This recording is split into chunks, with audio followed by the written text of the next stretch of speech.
예수의 성령 잉태설은 또 하나의 신화이다. 성경 창세기 2장에 하나님이 흙을 빚어 인류의 조상 아담을 만들었다는 창조 신화가 있듯이 성경 마태복음과 누가복음에는 예수의 처녀 잉태설을 기록하여 또 하나의 신화를 기록하고 있다. 하나님이 흙으로 인간을 만들었다는 것을 성경 말씀의 짝을 찾아볼 때 전혀 사실이 아님을 밝혔듯이 예수의 처녀 잉태설이나 성령 잉태설은 영적인 성경 말씀과 짝이 맞지 않으며 하나님의 독생자라는 기록 또한 비성경적인 가설이 되고 만다. 먼저 예수의 어머니 마리아의 처녀 잉태설을 볼 때 이사야 7장 14절 이하에 보라.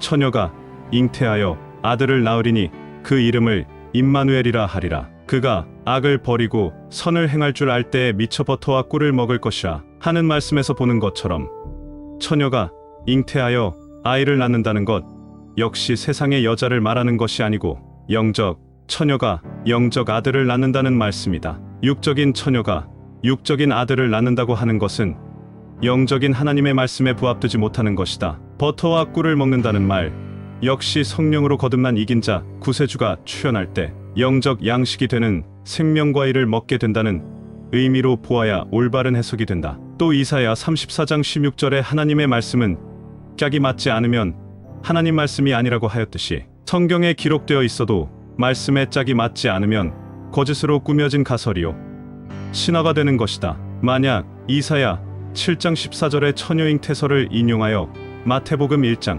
23절에 예수의 어머니 마리아에 적용하는 것은 예수와 마리아를 신격화하는 우상이 되고 마는 것이다. 하나님의 독생자론이나 성령 잉태설 역시 비성경적이요 성경 말씀과 짝이 맞지 않다는 것을 앞에서 밝힌 바 있다. 즉 시편 82편 6절이나 신명기 14장 1절의 말씀 등을 통하여 모든 인간이 하나님의 아들이요 신들이라고 전하고 있기 때문이다. 또한 세례 요한의 탄생에서도 가브리엘 천사가 늙은 대제사장 샤가랴에게 나타나 나이 많은 샤가랴의 부인 엘리사벳이 성령을 힘입어 아이가 태어날 것을 예고하였고 그로부터 임신한 요한의 어머니가 산골 마을에 들어가 숨어서 아이를 낳으니 세례 요한이 탄생한 것이다. 이러한 말씀의 짝을 맞추어 본다면 요한 역시 성령으로 잉태한 하나님의 아들이 되므로 예수만이 하나님의 독생자라는 말은 거짓이 되고 만다. 가브리엘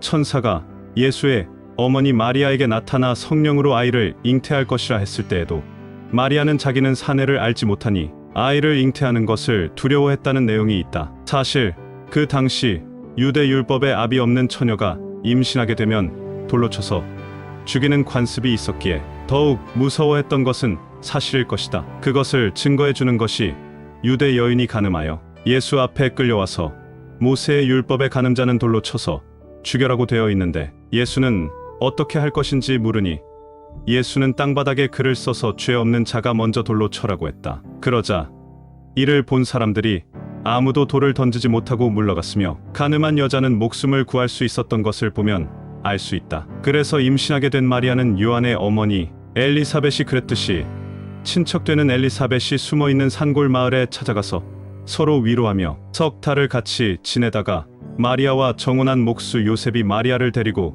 옴으로써 겨우 집으로 돌아올 수 있었던 것이다. 그것은 늦게나마 정혼하게 된 시골 목수 요셉이 있었기 때문에 합법적인 남편이라 인정하고 동거할 수 있었기 때문이다. 그러나 예수를 낳을 때까지 동침하지 않았다고 하니 사실 목수 요셉은 예수의 친아버지가 아니다. 그렇다면 마리아의 친척 언니 되는 엘리사벳이 대제사장의 부인이라면 예수의 어머니 마리아와 예수의 외할아버지는 어떠한 신분이었을까? 그 역시 평범한 신분의 노인은 아니라는 것을 알 수 있는 것은 마리아의 남편 목수 요셉이 정혼할 때 이미 마리아는 처녀의 몸으로 임신한 사실을 알고 망설이고 있었다. 그때 성경에 기록하기로는 주의 사자가 꿈에 나타나 마리아가 성령으로 잉태하였으니 두려워 말고 마리아를 데려오라고 하여 마리아를 아내로 맞이하게 된다. 이후 마리아는 요셉과의 사이에 예수의 이복 동생 야고보, 요셉, 시몬, 유다를 낳았고